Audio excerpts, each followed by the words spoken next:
Student, आज की class में हम खरली रसायन के बारे में पढ़ेंगे। जैसा कि हम जानते हैं कि पारद जो है वो इंडिविजुअल एज अ मेडिसिन काम नहीं करता है। मूर्छना या जारना के पश्चात ही हम उसका उपयोग औषधि के रूप में कर सकते हैं। और मूर्छना के बाद इसकी चार मुख्य कल्पनाएं होती है जिसके रूप में इसका औषधि में प्रयोग किया जाता है: खरली रसायन, परपटी रसायन, पोटली रसायन, कुपिपक्व रसायन। बाकी तीन रसायन के बारे में हम देख चुके हैं। और जो हमारा सबसे मेन रसायन है खरली रसायन, वो बचा हुआ है। सबसे ज़्यादा मात्रा में प्रयोग किया जाना और सबसे ज़्यादा मात्रा में निर्माण किए जाने वाला, और साथ ही ये मौलिक है। बाकी तीन जो प्रिपरेशन होते हैं वो इसी के बेस पे बनते हैं। तो खरली रसायन की अगर बात की जाए तो जैसा कि इसका नाम है, बाकी तीन कल्पनाओं की तरह इसको भी इसके नाम से इस परिभाषित किया जाता है कि वह मूर्छित रसायन जिसका निर्माण खरल यंत्र में बिना अग्नि संयोग के किया जाता है उसे खरली रसायन कहते हैं। तो यहाँ पर दो बातें आपको याद रखनी है। वह मूर्छना जो हम खरल में करते हैं, नॉर्मली हर मूर्छना हम खरल में ही करते हैं, लेकिन यहाँ पर सेकंड पॉइंट क्या आ गया कि बिना अग्नि संयोग के। तो दो चीज़ें याद रखनी है आपको कि खरली रसायन वो रसायन होता है जिसमें स्टार्टिंग से लेके एंड प्रोडक्ट तक खरल में प्रक्रिया की जाती है, और ये जो प्रोसेस होता है इसमें अग्नि का संयोग नहीं किया जाता है। जैसे बाकी सभी प्रकार की मूर्छना होती हैं, यह भी दो प्रकार की होती हैं: सगंध खरली रसायन और निर्गंध खरली रसायन। तो सगंध खरली रसायन के तो बहुत सारे एग्जाम्पल हैं। निर्गंध खरली रसायन का एग्जाम्पल है मुग्ध रस। मुग्ध रस में पारद एक भाग होता है और दो भाग खटिका होता है। इनका मर्दन करके यावत हथचंद्रिका, हथचंद्रिका शब्द आया है कि जब तक पारद की चमक नहीं चली जाती है तब तक हमको मर्दन करना है और मुग्ध रस का एक निर्माण करना है। तो मुग्ध रस एकमात्र कल्पना है जो निर्गंध खरली रसायन के अंतर्गत आती है। बाकी सारी जितनी भी खरली रसायन होते हैं उनमें पारद के साथ गंधक पाया जाता है। अगर खरली रसायन का कॉन्सेप्ट कहा जाए कि क्यों खरली रसायन जो है सबसे पहले बताने के कारण या अग्नि संयोग ना होने के बावजूद इसका निर्माण सबसे ज़्यादा किया जाता है, तो इसमें कंटिन्यूअस ट्राइचुरेशन किया जाता है। इसमें जो खरल में मर्दन की प्रक्रिया होती है वो एक लंबे समय तक की जाती है, जिससे जो मटेरियल हम उसमें बना रहे हैं वो अपने फाइनर स्टेट में कन्वर्ट हो जाता है। इसके अलावा अगर हम इसको देखें तो लिक्विड मीडिया का भी यूज़ किया जाता है। यहाँ पर सिर्फ अग्नि संयोग के लिए मना किया गया है। अगर हम रस औषधि या खरली रसायन को चूर्ण के रूप में लेते हैं तो हम उसमें लिक्विड मीडिया का यूज़ नहीं करते हैं, लेकिन अगर हम उसमें वटी निर्माण कर रहे हैं तो हम लिक्विड मीडिया का भी यूज़ करते हैं। तो अगर हम लिक्विड मीडिया का यूज़ करते हैं तो ये खरली रसायन इनऑर्गेनिक फॉर्म से ऑर्गेनिक फॉर्म में कन्वर्ट हो जाता है। साथ ही जब हम मर्दन करते हैं तो जितने भी खरली रसायन हैं उसमें हम रस औषधि का यूज़ करते हैं, जिसमें अनेक बॉन्ड पाए जाते हैं या अनेक धातुएं होती हैं। तो जब ये मर्दन की प्रक्रिया होती है तो यहाँ पर कुछ बॉन्ड टूटते हैं और कुछ नए बॉन्ड बनते हैं, जिससे कुछ नए कंपाउंड का फॉर्मेशन होता है जो कि व्याधि शमन के लिए या हमारे शरीर के लिए उपयोगी होते हैं। इसके अलावा अगर सबसे मेन बात की जाए तो खरली रसायन प्राथमिक और मौलिक कल्पना है। जब भी हम मूर्छना की बात करते हैं तो मूर्छना वो प्रक्रिया है जिसमें पारद अपना स्वरूप त्याग करके चूर्ण रूप में परिवर्तित हो जाता है। तो सबसे पहले जब भी हम पोटली रसायन बनाएं, कुपिपक्व रसायन बनाएं या फिर पोटली बनाएं तो हम सबसे पहले कज्जली का निर्माण करते हैं। इसीलिए कहा गया है कि ये प्राथमिक और मौलिक कल्पना है। बाकी जो तीन कल्पनाएं हैं वो इसी के ऊपर डिपेंड करती हैं। कुछ फैक्टर हैं जो कि खरली रसायन के निर्माण को प्रभावित करते हैं। तो ये है nature of the drug material. तो जो ड्रग होते हैं हमारे या तो हार्ड होते हैं या तो सॉफ्ट होते हैं या तो स्टिकी होते हैं, चिपचिपे से होते हैं। तो ये जो ड्रग की क्वालिटी होती है ये डिपेंड करती है उसके मर्दन पे। अगर ड्रग बहुत ज़्यादा हार्ड होता है तो आप कितना भी मर्दन कर लीजिए आपके ड्रग में वो क्वालिटी नहीं आ पाती है। तो खरली रसायन जो होता है पहला डिपेंड करता है नेचर ऑफ ड्रग मटेरियल में कि जो ड्रग हम यूज़ कर रहे हैं उसका मटेरियल या नेचर कैसा है। दूसरा है मास और size of the drug particle. अगर आप जिस ड्रग का मर्दन कर रहे हैं उसका साइज़ बड़ा है या वो बल्क फॉर्म में है तो उसका जब आप मर्दन करेंगे तो वो प्रॉपर आपस में मिक्स नहीं हो पाते। जब भी हम किसी दो ड्रग का आपस में मर्दन करते हैं तो पहले हमको उसको चूर्ण में परिवर्तित कर लेना चाहिए, फिर उसे मर्दन करना चाहिए। जब आप खरली निर्माण देखेंगे तो आप देखेंगे सबसे पहले हम गंधक का शुद्ध गंधक को लेकर के पहले उसको फाइन पाउडर में कन्वर्ट करते हैं, उसके बाद हम उसमें पारद डालते हैं। जब वो अच्छी तरह से कजली बन जाता है तब हम उसमें बाकी ड्रग के फाइन पाउडर को ऐड करते हैं या धातुओं की भस्म को ऐड करते हैं। तो जो साइज़ होता है ड्रग पार्टिकल का, ये भी बहुत मैटर करता है खरली रसायन के निर्माण में।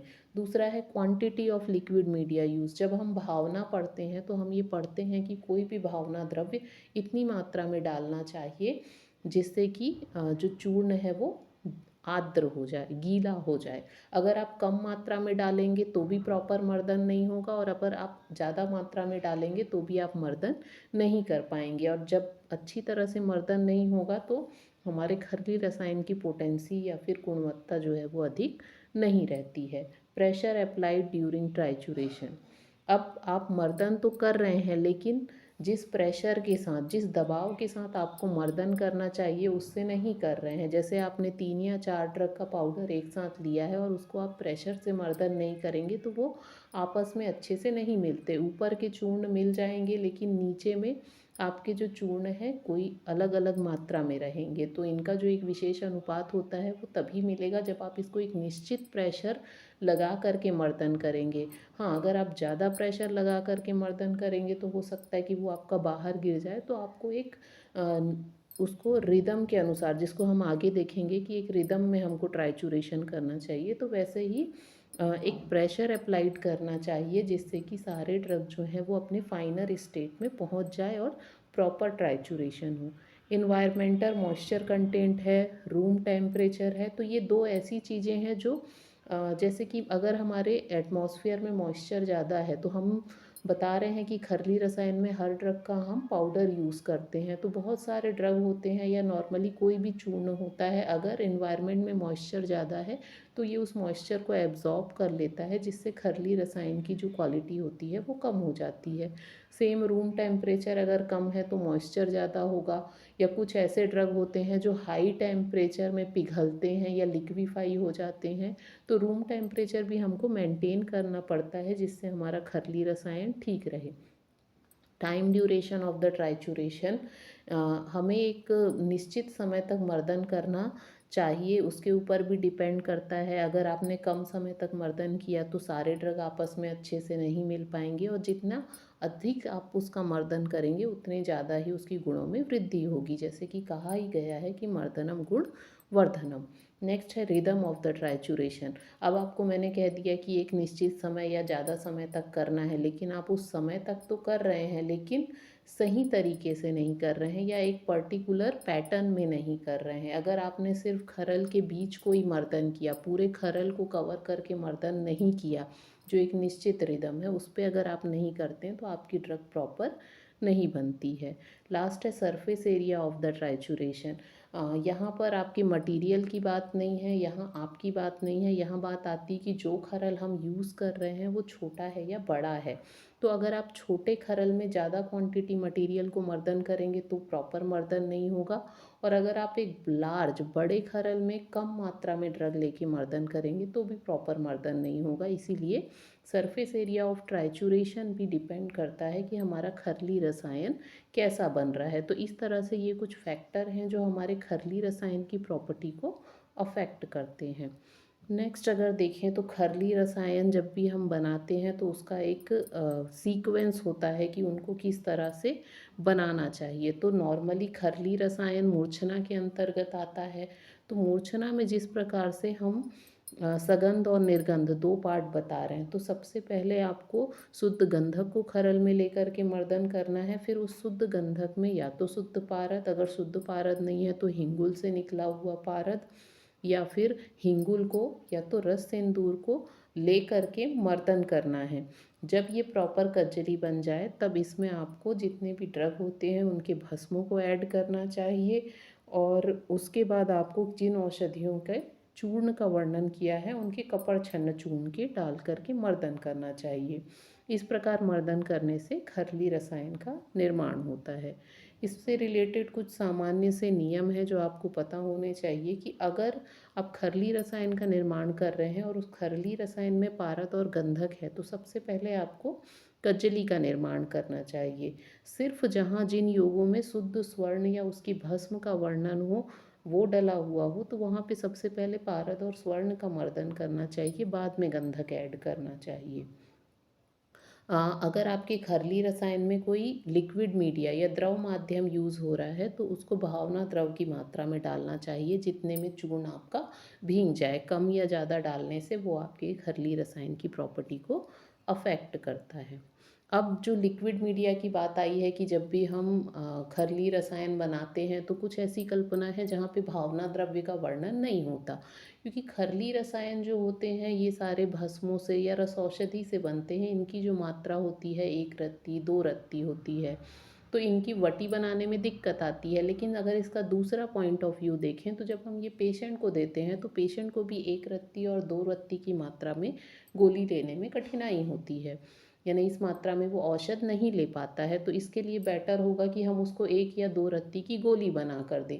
और ज़रूरी नहीं है कि हर जगह भावना द्रव्य मेंशन हो कि इसको इस भावना द्रव्य दे करके गोली बनाना है, या फिर कई औषधियों में वर्णन है। तो क्या ऐसे क्राइटेरिया हैं जिसके अकॉर्डिंग हम लिक्विड मीडिया का सिलेक्शन करते हैं? तो सबसे पहला है सिनर्जिस्टिक इफ़ेक्ट। जब हम दो मेडिसिन को आपस में मिलाते हैं, जैसे कि अगर आप देखेंगे कि गंधक जो होता है इसमें क्या बोलना चाहिए, त्वचा में एक्शन करता है, स्किन डिजीज़ में उपयोग किया जाता है।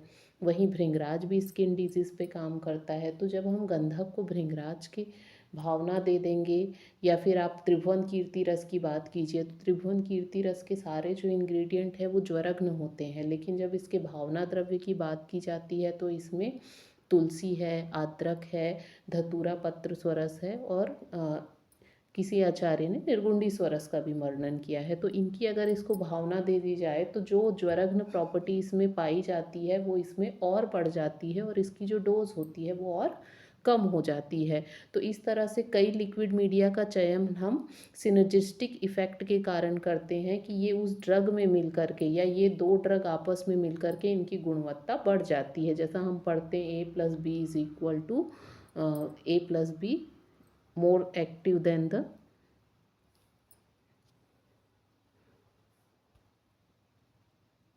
more active than the A and B। इसके जस्ट अपोजिट है एंटगोनिस्टिक इफेक्ट। एंटगोनिस्टिक इफेक्ट जो होता है वो अपोजिट इफेक्ट होता है, यानी कि जब A+B का जो एक्शन है, यानी एक जो ड्रग होती है वो हाइपर एक्टिव होती है, उसको अगर हम उसी फॉर्म में लेंगे तो वो हमारे शरीर को नुकसान पहुंचाती है। तो उसके प्रभाव को कम करने के लिए जब हम दूसरी मेडिसिन लेते हैं जो कि उसके प्रभाव को कम करती है, तो इसको कहते हैं एंटगोनिस्टिक इफेक्ट।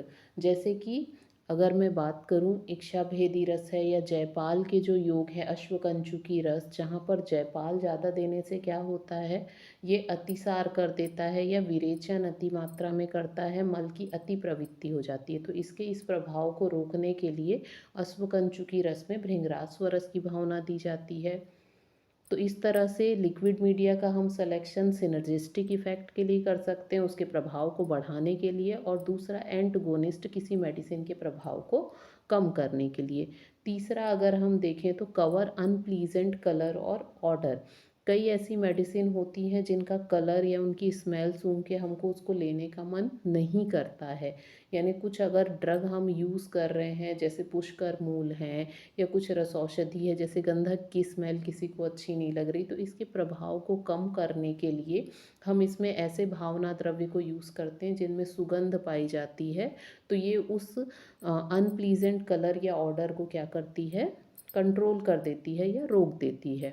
दूसरा add pleasant colour and order. कुछ मेडिसिन होती है जिनमें कोई कलर या ऑर्डर नहीं होता है, लेकिन लोग उनकी ओर अट्रैक्ट नहीं होते हैं। आप अगर देखेंगे कि लोग जो होते हैं वो नए कलर या ऑर्डर स्मेल की ओर ज़्यादा अट्रैक्ट होते हैं। तो कई औषधियों में प्लीजेंट कलर या ऑर्डर डालने के लिए भी हम लिक्विड मीडिया का सिलेक्शन करते हैं। इसके अलावा लिक्विड मीडिया जो होता है क्वांटिटी को बढ़ाने के लिए भी प्रयोग किया जाता है। जैसे गौरी पाषाण की अगर मात्रा की बात की जाए तो उसकी मात्रा 1 रत्ती होती है, लेकिन अगर उसमें हम दालचीनी डाल करके, उसमें भावना द्रव्य डाल करके, अदरक बोले या तुलसी डाल करके उसकी वटी बना देंगे, तो वहाँ पर अगर ड्रग की क्वांटिटी जो है वो बढ़ जाती है। जैसे गंधक रसायन है, गंधक रसायन में 11 भावना द्रव्य हैं, एक एक की 8-8 भावना होती है, तो इससे गंधक का जो तीक्ष्ण और उष्ण प्रभाव है वो कम हो जाता है। डिक्रीज टॉक्सिक प्रॉपर्टी, जितने भी विषाक्त द्रव्य होते हैं वहाँ पर भी हम भावना द्रव्य का उपयोग करते हैं। ये भावना द्रव्य उनके विषाक्त प्रभाव को कम कर देते हैं। तो खरली रसायन की जब भी बात आती है तो खरली रसायन का सबसे बेस्ट और सबसे ज़रूरी या जानने योग्य एग्जाम्पल है कज्जली। बिना कज्जली निर्माण के आप कोई भी खरली रसायन नहीं बना सकते, चाहे वो सगंध हो या फिर निर्गंध। क्योंकि कज्जली की डेफिनेशन में सिर्फ ये नहीं कहा है कि कज्जली निर्माण के लिए गंधक की ज़रूरत है। कज्जली की अगर आप डेफिनेशन देखेंगे तो इसमें कहा है धातु भी गंधके आद्यश्य च निद्रवे मर्दितो रसा, अर्थात किसी भी धातु की भस्म से गंधक आदि, आदि बोलने से महारस उपरस साधारण रस के किसी भी द्रव्य को निद्रवे मर्दितो रसा, पारद के साथ मर्दन करना है, लेकिन कंडीशन क्या है, बिना लिक्विड मीडिया का उपयोग करके। कब तक करना है, सुश्लक्षणा कज्जल अभासो, जब तक कि वो श्लक्ष्ण चिकना ना हो जाए या काजल के समान ना हो जाए। तो ये जो काजल के समान वर्ड है, जब हम पारद और गंधक की कजली बनाते हैं तो वो कृष्ण वर्ण का बनता है काजल के समान, तब तो ये ठीक है। लेकिन अगर हम किसी धातु की भस्म है या महारस का कोई ड्रग है या किसी और ड्रग का उपयोग करके, जैसे अगर आप मुग्ध रस बना रहे हैं तो वहाँ आप खटिका का यूज़ कर रहे हैं, तो उस कंडीशन में जब आप कज्जली का निर्माण करते हैं तो वो कज्जली कैसी होनी चाहिए, तब ये अर्थ आता है श्लूष लक्षणा कज्जलाभासो, कि आपकी जो कज्जली होती है वो काजल के समान श्लक्ष्ण चिकनी होनी चाहिए। आँख जो होता है सबसे सेंसिटिव एरिया होता है, अगर छोटा सा भी कोई कण चला जाए तो यहाँ पर आपको इरिटेशन होता है। तो उन्होंने इसकी टेस्टिंग के लिए यही बताया है कि इतना फाइन पाउडर हो कि अगर गलती से आँखों में हम काजल को लगाते हैं तो हमको इरिटेशन नहीं होता, तो उस तरह से अगर अप्लाई किया जाए तो आँखों में कोई इरिटेशन ना हो। उन्होंने फाइननेस की तुलना के लिए काजल का यूज़ किया है, ना कि ब्लैक कलर के लिए। तो कज्जली की परिभाषा एक बार फिर से देखेंगे, धातु भी गंध के आदेश निद्रव्य मर्दितो रसा, धातुओं की भस्म को गंधक आदि द्रव्यों को अगर हम बिना किसी द्रव की सहायता से पारद के साथ मर्दन करते हैं, और मर्दन करते समय वह जब मर्दन करते करते जब वह एक तो कृष्ण वर्ण का हो जाए, कब कहेंगे, जब हम गंधक का यूज़ कर रहे हैं, और दूसरा जो बेस्ट है जब वह काजल के समान श्लक्ष्ण या चिकना हो जाए तो इसे कज्जली कहते हैं। रसामृत ने मेन फोकस उन्होंने गंधक पे ही दे दिया कि जितने भी योग हैं वहाँ गंधक तो रहता है, इसीलिए उन्होंने क्या बोला, योगोक्त मान गंधेन निद्रवे मर्दितो रसा निश्चंद्रो कज्जलाभासो। इन्होंने एक नया शब्द या नई परीक्षा लाई, निश्चंद्र। और इसके अलावा जब भी हम योग देखते हैं जहाँ पर कज्जली बनाते हैं तो कज्जली का रेफरेंस जो है वो सिर्फ हमको वो वाला नहीं मिलता जहाँ पे संभाग पारद और गंधक है। कई ऐसी कल्पना है जहाँ पर गंधक कम डलता है, कहीं गंधक 2 गुना डलता है, कहीं गंधक 3 गुना डलता है। इसीलिए उन्होंने क्या कहा, योग उक्त मान, योग में बताए गए मान के अनुसार गंधक को जब पारद के साथ बिना किसी द्रव की सहायता से मर्दन करते हैं और वो कृष्ण वर्ण का निश्चंद्र चूर्ण बन जाता है तो उसे कज्जली कहते हैं। ये जो कज्जली है इसका हमको पहला वर्णन नागार्जुन ने किया था और वृंद ने इसे रसामृत संज्ञा दी थी। अगर कज्जली की परीक्षा की बात की जाए तो 2 परीक्षा आपने देखा, एक तो काजल के समान श्लक्ष्ण चूर्ण बन जाए और दूसरा निश्चंद्र। इसके अलावा अगर हम सिर्फ पारद और गंधक की कज्जली की बात करें तो इसकी कुछ परीक्षाएं हैं, जैसे अगर हम वाइट पेपर पे इससे एक लाइन खींचेंगे तो ब्लैक कलर की लाइनिंग खिंचाती है। साथ में अगर उंगली में आप कज्जली को लेके देखेंगे तो ये आपके उंगलियों में भर जाएगी रेखा पूर्ण, जब परीक्षा हम भस्म में करते हैं। साथ ही पारद हैवी होता है, ये पारद की कल्पना है, तो ये बाकी चूर्ण की अपेक्षा कम क्वांटिटी में भी आप लेंगे तो ये आपको अपेक्षाकृत भारी लगती है। अगर आप इसको टेस्ट करके देखेंगे तो इसका स्वाद जो होता है वो अस्पष्ट है, आप उसको एक्सप्लेन नहीं कर सके कौन सा रस है करके। निश्चंद्र परीक्षा हमने देखी, गर्म करने पर ये पिघल जाती है क्योंकि इसमें गंधक होता है, गंधक कम पॉइंट में ही क्या होता है, मेल्ट हो जाता है, तो गर्म करने पे ये पिघल जाता है और तुरंत ठंडा होने पे जम जाता है। और जब इस जमे हुए कजली को आप तोड़ेंगे तो आपको अंदर में सिल्वर की तरह शाइनिंग दिखेगी। इसकी जो मुख्य परीक्षा है इसका वर्णन हमको रसतरंगिणी में मिलता है। रसतरंगिणी के टीकाकार ने बताया है कि थोड़ी सी मात्रा में जब हम कजली को अपनी हथेली में लेकर के एक चुटकी के समान 1 या 2 बूंद जल डाल करके अपनी हथेली में उसको फैलाएंगे और धूप में ले जा कर के देखेंगे। अगर हमारे हाथ की कजली में हमें पारद के छोटे छोटे कण दिखाई देंगे या चमक दिखाई देगी तो हमारी कजली का निर्माण नहीं हुआ है, और अगर कजली में आपको कोई चमक नहीं दिख रही है तो कजली का निर्माण हो गया है। एक तरह से ये निश्चंद्र परीक्षा को ही उन्होंने एक्सप्लेन किया है, जो कजली निर्माण की मुख्य परीक्षा है। कजली का जो प्रयोग होता है मुख्य रूप से कई जो रसौषधि होती है उनके निर्माण में होता है। इसके अलावा योग निर्माण के लिए भी किया जाता है, धातु मारण के लिए किया जाता है। लोहानाम मारणम श्रेष्ठम सर्वेशाम रस भस्मनम, जितने भी धातु वर्ग की बेस्ट भस्म होती हैं उनकी निर्माण की जो विधि होती है उसमें कजली का उपयोग किया जाता है। इसके अलावा सेकेंडरी जो प्रिपरेशन होते हैं आपके परपटी कल्पनाएँ, पोटली कल्पनाएँ, कुपी पकु, वहाँ पर इसका उपयोग किए जाते हैं। इसके अलावा इंडिविजुअल मेडिसिन के रूप में एक्सटर्नल और इंटरनल भी हमको कजली का उपयोग मिलता है। जितनी भी बाकी कल्पनाएं हम बता रहे हैं उनकी ये बेसिक कल्पना है। अगर इसकी सेल्फ लाइफ की बात की जाए तो अगर कजली या खरली रसायन की सेल्फ लाइफ की जब हम बात करते हैं तो इसमें अगर सारी रसौषधि है, पारद है, गंधक है या कोई भस्म डला है तो इसकी सवीरता अवधि 10 साल होती है। लेकिन अगर किसी खरली रसायन के निर्माण में कोई हर्बल प्रोडक्ट, कोई कास्ट औषधि ऐड हो जाती है, ये हर्बो मिनरल प्रिपरेशन होता है, तो इसकी सवीरता अवधि 5 साल होती है।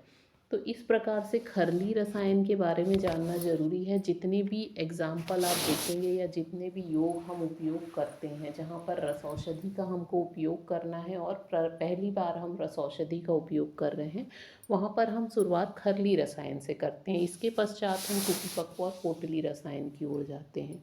जितने भी आपकी ब्रांच है, चाहे शल्य शालाक्य की बात करें, काय चिकित्सा की बात करें या स्त्री प्रसूति, सभी में आपके खरली रसायन का प्रयोग किया जाता है। जितने भी लंबे समय तक चलने वाली व्याधि है वहाँ पर भी खरली रसायन का उपयोग किया जाता है। ये जो है मुख्य रसौषधि है, इसी के अंतर्गत सारे एग्जाम्पल हमारे आते हैं। इन सारे खरली रसायन के एग्जाम्पल को हम एक एक करके डिटेल में देखेंगे। Thank you very much.